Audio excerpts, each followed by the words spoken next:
Magandang hapon, Bagong Pilipinas. Narito ang Police News Express sa oras na ito. Mahigit 11 milyong pisong halaga ng smuggled cigarette ang na-recover sa sinagawang intelligence-driven operation ng Sulu PNP sa Sulu. Alamin natin ang detalye mula kay Patrolwoman Rodessa Gallego. Na-recover ang tinatayang 11,500,000 pesos halaga ng smuggled cigarettes sa isinagawang Sulu PNP Intelligence-Driven Joint Interdiction Operation sa Barangay Bubuan, Haji Panglima Tahil, Sulu noong ika-4 ng Agosto taong kasalukuyan.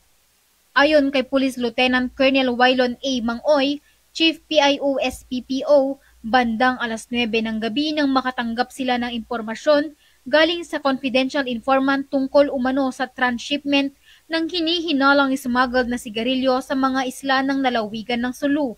Agad namang gumawa ng agarang aksyon ang mga tauhan ng PNP Sulu Provincial Police Office, PNP Criminal Investigation and Detection Group, CIDG Sulu Provincial Field Unit, PNP Maritime Police Station, 1st Provincial Mobile Force Company, Provincial Intelligence Team Regional Intelligence Unit 9, Haji Panglima Tahil MPS, PNP Patikul MPS, Bureau of Customs at NBI Western Mindanao Regional Office 9 operatives na nagresulta sa pagkakakumpiska ng kahong-kahon na smuggled na sigarilyo.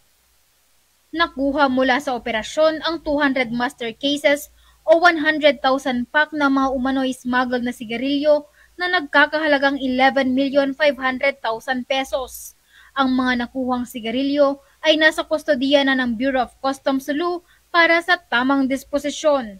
Ang matagumpay na pagkakarecover ng mga kontrabando ay resulta sa mas pinaigting na operasyon laban sa kriminalidad, police visibility at border control sa nasasakupang lugar. Dahil sa Bagong Pilipinas, ang gusto ng pulis, ligtas ka.